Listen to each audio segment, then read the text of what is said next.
আসসালামু আলাইকুম ওয়া রাহমাতুল্লাহি ওয়া বারাকাতুহু।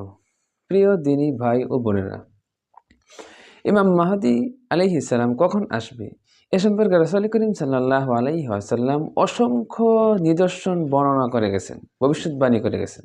কেন করেছেন? এজন্যই করেছেন যে যাতে করে মুমিনেরা, মুসলমানেরা যাতে তাকে পরিপূর্ণভাবে চিনতে পারে।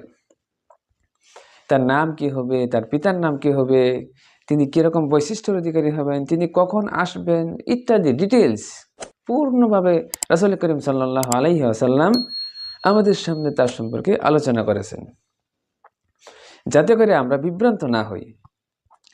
আমরা যেন নিশ্চিত একটা ধারণা করতে পারি তিনি কখন আসবেন। তাই আজকে আলোচনা করব ইমাম মাহদী আসবেন 2028 সালে ইনশাআল্লাহ। তাই যেহেতু ভিডিওটি আজকে খুবই গুরুত্বপূর্ণ, তাই ভিডিওটি স্কিপ করবেন না। স্কিপ করলে আবার অনেক কিছু বুঝবেন না, কমেন্টে আমাকে গালাগালি করবেন। তাই প্লিজ অনুরোধ রইল আমার ভিডিওটি সম্পূর্ণ দেখবেন, তারপরে আপনি কমেন্ট করতে পারেন। চলুন তাহলে জেনে নেওয়া যাক। 2028 সালে ইমাম মাহদী আসবে এ সম্পর্কে অসংখ্য প্রমাণ রয়েছে। আপনি কয়টা প্রমাণ নেবেন? অসংখ্য প্রমাণ রয়েছে। তাহলে শুরু করা যাক। প্রথম হাদিস, হযরত ফিরোজ দাইলামী রাদিয়াল্লাহু তাআলা আনহু থেকে বর্ণিত। তিনি বলেন, রাসূল করিম সাল্লাল্লাহু আলাইহি ওয়াসাল্লাম বলেছেন, কোন এক রমজানে আওয়াজ আসবে। সাহাবায়ে কেরাম জিজ্ঞেস করলেন, রমজানের শুরুতে না মাঝামাঝি সময় নাকি শেষের দিকে? তখন রাসূল করিম সাল্লাল্লাহু আলাইহি ওয়াসাল্লাম বলেন, মধ্য রমজানে শুক্রবার রাতে বিকট আওয়াজ আসবে আকাশ থেকে। সেই আওয়াজের প্রচণ্ডতায় 70,000 মানুষ তার সংজ্ঞা হারিয়ে ফেলবে, আবার 70,000 মানুষ নির্বাক হয়ে যাবে, বোবা হয়ে যাবে। এই যে হাদিসটা রাসূল করিম সাল্লাল্লাহু আলাইহি ওয়াসাল্লাম বললেন মধ্য রমজান শুক্রবার। এখন আপনি সৌদি ক্যালেন্ডারগুলো যদি দেখেন, এখানে সৌদি ক্যালেন্ডার দেখতে হবে, কারণ রাসূল করিম সাল্লাল্লাহু আলাইহি ওয়াসাল্লাম সৌদি আরবে এসেছেন। তাই সৌদি ক্যালেন্ডারগুলো যদি আপনি খুঁজেন, তাহলে আপনি এরকম একটা রমজান মাস পেয়ে যাবেন যেটার মধ্য রমজান হচ্ছে শুক্রবার, আর সেটা হচ্ছে 2028 সাল।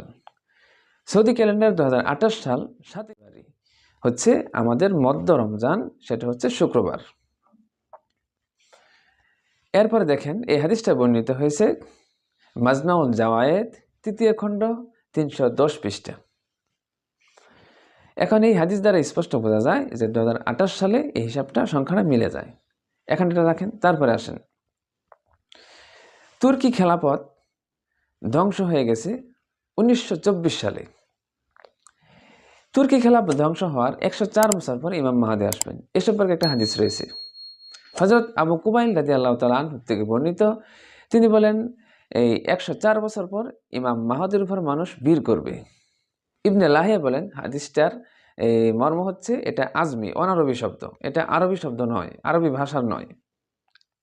এখন এই হাদিসটার ব্যাখ্যা করতে গিয়ে অধিকাংশ ব্যাখ্যাকার বলেছেন যে তুর্কি খেলাফত যেহেতু 1924 সালে ধ্বংস হয়ে গেছে পুরোপুরি, এর 104 বছর পর ইমাম মাহদী আসবে।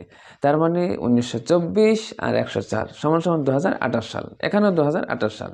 হাদিসটা বর্ণিত হয়েছে কিতাবুল ফিতান 962, কিতাবুল ফিরদাউস 811 নম্বর হাদিস। এরপর আসেন তৃতীয় হাদিস।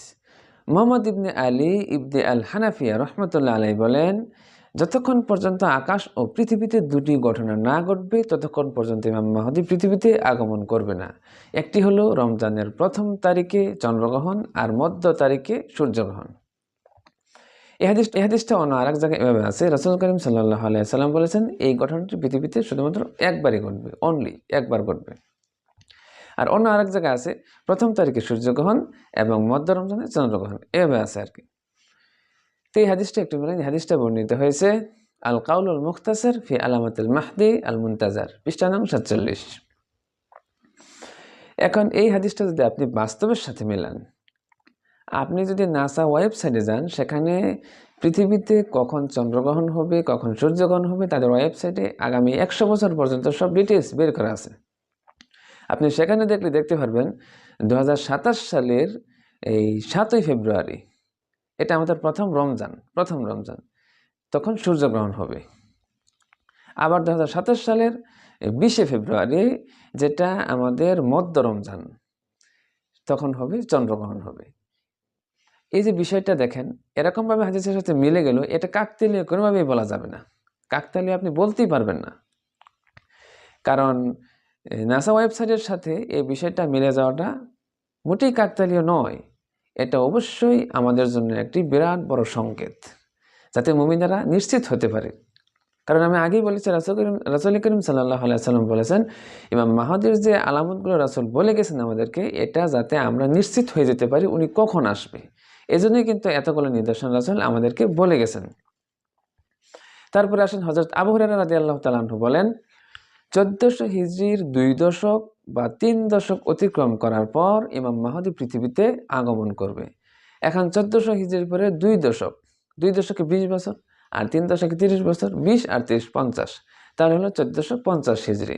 1450 হিজরি সমান 2028 সাল। এখানেও 2028 সালের সাথে মিলে যায়। এই হাদিসটা বর্ণিত হয়েছে কালদা বিন মালিকের লেখা আসমাউল মাসালিক গ্রন্থের 216 পৃষ্ঠা। এটা ছাড়াও আরও অনেক হাদিস রয়েছে, ভিডিওটি লম্বা হয়ে যাবে, এই জন্য আমি মূল হাদিসগুলো উল্লেখ করলাম। এছাড়া আরও অসংখ্য হাদিস রয়েছে, যে হাদিসগুলো বিশ্লেষণ করলে, ব্যাখ্যা করলে 2028 সালের সাথে মিলে যায়। এতগুলো বিলকে আপনি কখনোই কাকতালীয় বলতে পারবেন না, এটা অবশ্যই খুবই রহস্যজনক। তাই মুমিনদের উচিত এই 2028 সালকে পর্যবেক্ষণে রাখা, কারণ এই সালে ইমাম মাহদী পৃথিবীতে আসতে পারে। এতে এই সালের প্রতি মুসলিমদের খুবই নজর রাখা উচিত বলে আমি মনে করি। তাই আমরা বিভ্রান্ত হব না, 2028 সালকে আমরা লক্ষ্য রাখবো, এই সালে ইমাম মাহদী পৃথিবীতে আগমন করতে পারে। তাছাড়া ইমাম মাহদী আগমনের আগে আরও অসংখ্য ঘটনা ঘটবে, সেগুলোর প্রত্যেকটির প্রতি আমরা নজর রাখবো, আমরা লক্ষ্য রাখবো। তো বন্ধুরা, আজকে এই পর্যন্তই। ভিডিওটি ভালো লাগলে একটা লাইক দিবেন, আর যদি কোনো প্রশ্ন মতামত হয় কমেন্টে জানাবেন। আর যারা নতুন হয়ে আসছেন, অনুগ্রহ করে আমার চ্যানেলটা সাবস্ক্রাইব করে পাশে থাকবেন। আসসালামু আলাইকুম ওয়া রাহমাতুল্লাহি ওয়া বারাকাতুহু।